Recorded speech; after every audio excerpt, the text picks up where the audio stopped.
ଆଜିର ଗପ ହେଉଛି ଅହଙ୍କାର ମୋଚନ। ଜଣେ ତରୁଣ ଗୌତମ ବୁଦ୍ଧ ପାଖରେ ଶିଷ୍ୟତ୍ୱ ଗ୍ରହଣ କଲା ପରେ ଦିନେ ତାଙ୍କୁ ପଚାରିଲା, ମହାଭାଗ, ମୋତେ ଲାଗୁଛି ସତେ ଯେମିତି ମୋତେ କେହି ଭଲ ପାଆନ୍ତି ନାହିଁ। ମୁଁ ଯାହା କହିବାକୁ ବା କରିବାକୁ ଚାହୁଁଛି ଅନ୍ୟମାନେ ତା'ର ବିରୋଧ କରୁଛନ୍ତି। ମୁଁ କ'ଣ କରିବି? ସେତିକିବେଳେ ଗୌତମ ବୁଦ୍ଧ ଏକ ବିଶାଳ ଅଶ୍ୱତ୍ଥ ବୃକ୍ଷ ମୂଳରେ ବସିଥିଲେ। ସମୟ ଥିଲା ସକାଳ। ମୃଦୁ ମନ୍ଦ ପବନ ବହୁଥିଲା। ଗଛର ପତ୍ରଗୁଡ଼ିକ ସତେ ଯେମିତି ଆନନ୍ଦରେ ନାଚୁଥିଲେ। ବୁଦ୍ଧ ଯୁବକଟି ଧ୍ୟାନ ସେହି ପତ୍ର ଆଡ଼କୁ ଟାଣି କହିଲେ, ପବନ ସହିତ ପତ୍ର କେମିତି ନାଚୁଛନ୍ତି ଦେଖୁଛ? ପବନ ବନ୍ଦ ହୋଇଗଲେ ଏ ନାଚ ବନ୍ଦ ହୋଇଯିବ।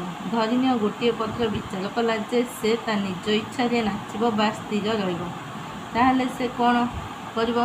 ହୋଇପାରେ ଯେତେବେଳେ ପବନ ବହିବ ସେ ସ୍ଥିର ରହିବାକୁ ଚେଷ୍ଟା କରିବ, ବା ପବନ ସ୍ଥିର ଥିବାବେଳେ ସେ ନାଚିବାକୁ ଉଦ୍ୟତ ହେବ।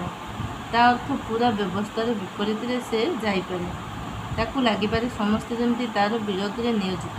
ଏହାର କାରଣ କ'ଣ? ଏହାର କାରଣ ହେଉଛି ତା'ର ସ୍ୱତନ୍ତ୍ର ଇଚ୍ଛା ବା ଗୋଟିଏ ଶବ୍ଦରେ କହିଲେ ଅହଙ୍କାର।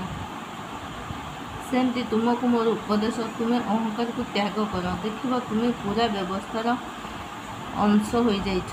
ତୁମ ପ୍ରତି କାହାର ବିରୋଧ ନାହିଁ। ତୁମେ ହିଁ ପବନ ସହିତ ନାଚୁଛ। ଆଉ ଯଦି ଅହଙ୍କାରକୁ ଜାବୁଡ଼ି ଧର, ତୁମକୁ ଲାଗିବ ପୁରା ବ୍ୟବସ୍ଥା ତୁମକୁ ହିଁ ବାଧା ଦେବାକୁ ବଦ୍ଧପରିକର। ଏବେ ବୁଝିପାରିଲ ତ?